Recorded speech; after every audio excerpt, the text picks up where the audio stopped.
ঢাকাই সিনেমার শীর্ষ তারকা শাকিব খানের নতুন সিনেমা রকস্টারের সঙ্গে যুক্ত হয়েছে বাংলাদেশের জনপ্রিয় ওটিটি প্ল্যাটফর্ম চরকি। এদিকে চরকির প্রধান নির্বাহী কর্মকর্তা রেদওয়ান রনি এই সিনেমার ডিজিটাল পার্টনার হিসেবে চরকির সংশ্লিষ্টতার বিষয়টি নিশ্চিত করেছেন। এই মুহূর্তে আনন্দযোগের সঙ্গে যুক্ত হয়েছেন রেদওয়ান রনি। রেদওয়ান রনি, আপনাকে শুভেচ্ছা জানাচ্ছি। একটু শুরুতেই জানতে চাই যে এই যে রকস্টারের সঙ্গে যুক্ত হয়েছেন, বিশাল বড় একটা প্রজেক্ট, আমরা যতদূর জানি, যুক্ত হবার গল্পটা একটু জানতে চাই আপনার কাছে। এটা হচ্ছে আমাদের জন্য খুবই একটা নিউ এক্সপেরিয়েন্স হবে এবং ইন্টারেস্টিং হবে বলে আমার ধারণা। কারণ হচ্ছে যে আপনারা জানেন যে দীর্ঘ কয়েক বছর ধরে বাংলাদেশের চলচ্চিত্রের সিনেমা হল এবং ওটিটির একটা বিগ কোলাবোরেশন হচ্ছে এবং কোলাবোরেশন একটা সাকসেসফুল কোলাবোরেশনের দিকে কিন্তু টার্ন করতেছে।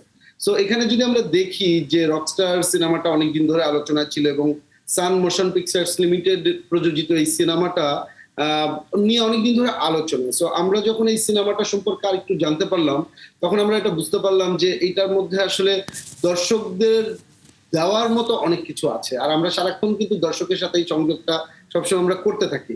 সো অজয়দের সাথে যখন আমাদের মিটিং হলো, তখন আমরা দেখলাম যে অল কোলাবোরেশন কিন্তু সবসময় দেখবেন সিনেমার ক্ষেত্রে অনেকগুলো প্ল্যাটফর্ম যখন যুক্ত থাকে, নানান ধরনের প্ল্যাটফর্ম না, অনেক ধরনের পার্টনার যখন যুক্ত থাকে, তখন সিনেমাটার প্রমোশন অনেক বড় হয়, আবার একই সাথে অনেক বেশি মানুষকে মানে এটার মানে অন্তর্ভুক্ত করা সম্ভব হয়। তো এই জায়গা থেকে আমাদের কাছে মনে হলো সিনেমা হলে যাওয়ার পর তো ডেফিনেটলি কোনো না কোনো প্ল্যাটফর্ম স্ট্রিমিং করবে, তো ওয়াই নট চরকি। চরকি তো এই বিষয়গুলো নিয়ে কাজ করছে এবং আপনি জানেন যে শাকিব খানের অনেকগুলো সিনেমা কিন্তু অলরেডি চরকি সহপ্রযোজনায় ছিল।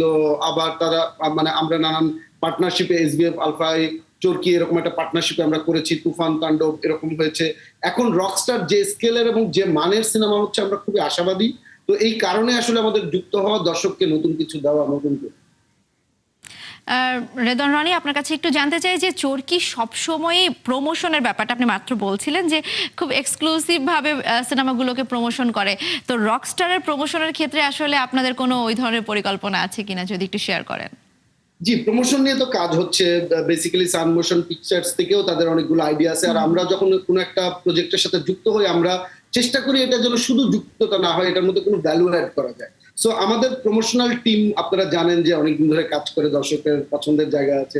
তো আমরা অনেকগুলো প্ল্যান করেছি, একসাথে কম্বাইন প্ল্যান আস্তে আস্তে সব জায়গায় প্রকাশিত হবে। একটা জিনিস আমরা বলতে পারি যে রকস্টারের জায়গাটা, মানে এখানে যেহেতু একটা রকস্টারের জীবনকে কেন্দ্র করে আমরা যে টিজার দেখেছি এরকম একটা বিষয় আছে, সেখানে গান খুবই ইম্পর্টেন্ট একটা টুলস। সো গান শুধুমাত্র সিনেমার একটা পার্ট না, এখানে একটা প্রমোশনাল টুলসও থাকবে। কাজে যতগুলো গান আছে এবং যেই মানে গুণী শিল্পীরা এটার সাথে জড়িত এবং ডিরেক্টর আজমান রুশো এবং অন্যান্য আর্টিস্টরা মিলে যেভাবে কাজ করেছে, তো আমি মনে করি যে এইবার নতুনত্ব থাকবে রকস্টারে। গান আসলে একটা নতুন প্রমোশনাল টুল হিসেবে কাজ করবে সিনেমার। আচ্ছা, গানের কথা বলছিলেন, ট্রেলারটাও মুক্তি পেয়েছে। আর একটু একজন নির্মাতা রেদওয়ান রনির কাছে জানতে চাই যে আজমান রুশোর কাজটা, আপনি ট্রেলারটাকে যদি একটু পর্যবেক্ষণ করেন আমাদেরকে, আসলে কাজটা কেমন হয়েছে, কি বলবেন আপনি? দেখেন, ট্রেলার টিজারে তো এটা আসলে ফার্স্টের দিকের যে টিজারটা এরকম একটা, সামনে তো আরো অনেকগুলো কন্টেন্ট আসবে। রুশোর একটা ব্যাপার আমার ভালো লাগলো, সেটা হচ্ছে যে মানে আপনার দেখতে যেন একটা স্ট্যান্ডার্ড থাকে, এটা হচ্ছে আমাদের ফার্স্ট প্রায়োরিটি থাকে। কিন্তু চরকি, আপনি চরকির অন্যান্য কন্টেন্ট গুলো কিন্তু দেখবেন যে একটা প্রায়োরিটি, মানে যে দেখতে যেন এটা একটা ইন্টারন্যাশনাল স্ট্যান্ডার্ড মনে হয়। এবং রকস্টারের ক্ষেত্রে যেটা হলো, রকস্টার তো বিগ স্কেলের সিনেমা এবং সান মোশন পিকচার্স এটার মধ্যে কিন্তু ভালোভাবে কিন্তু যতটুকু অ্যারেঞ্জমেন্ট দরকার আছে এটা কিন্তু করেছে, এবং সেটা আজমান রুশোর তার ক্রিয়েটিভিটিতে এটাকে ফুটিয়ে তুলেছে। এখানে যদি একটা ব্যাপার আমরা বলি, এই টিজার দেখে কিন্তু একটা জিনিস মনে হলো যে না, এই যে কোয়ালিটির ব্যাপারটা অলওয়েজ এনশিওর করার চেষ্টা করা হচ্ছে। বাকিটা কিন্তু কাহিনী এবং মোমেন্ট গুলো ক্রিয়েট হচ্ছে কিনা সিনেমা হলের ভিতরে, দর্শক এটা জাজ করবেন। কিন্তু আমি একটা জিনিস অন্তত বলতে পারি যে যখন গানগুলো ভিজুয়াল গুলো আসবে, আমরা তো দেখেছি এটা একটা কোয়ালিটি ভিজুয়াল অলরেডি ক্রিয়েট করা হয়েছে।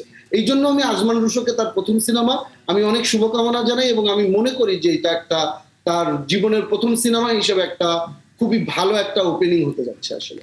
রেদওয়ান রনি, আপনাকে যেহেতু পেয়েছে, একটু জানতে চাই যে রোজার ঈদে আপনার দম সিনেমা বিপুলভাবে প্রশংসিত হয়েছে, তো আপনার ভবিষ্যৎ ভাবনাটা একটু জানতে চাই যে আপনি আপনার নির্মাণে আর কোনো সিনেমা নিয়ে ভাবছেন কিনা।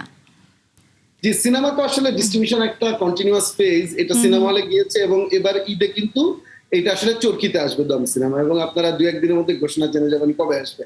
তো এইটা নিয়েও আমরা কাজ করছি। সিনেমা হলের পরে ওটিটির এই যে মানে প্রচারণা, তারপরে এটাতে রিলিজ হওয়ার পরে 1-1.5 মাস আসলে এটার ভেতরেই থাকবে। কিন্তু ইন দ্য মিন টাইম আসলে আমার মাথার মধ্যে অনেকদিন তো আমি আসলে ডিরেকশন থেকে একটু দূরে ছিলাম চরকির কারণেই। তো এখন আর এত বিরতি নিব না, আমি আবার নতুন গল্প মাথায় মানে নক করা শুরু করেছে, নক নক নক নক। তো এখন আসলে আমি চেষ্টা করছি যে অনেক বেশি সময় না নিয়ে আমি আসলে পরের সিনেমার কাজে ঢুকে যাবো আসলে।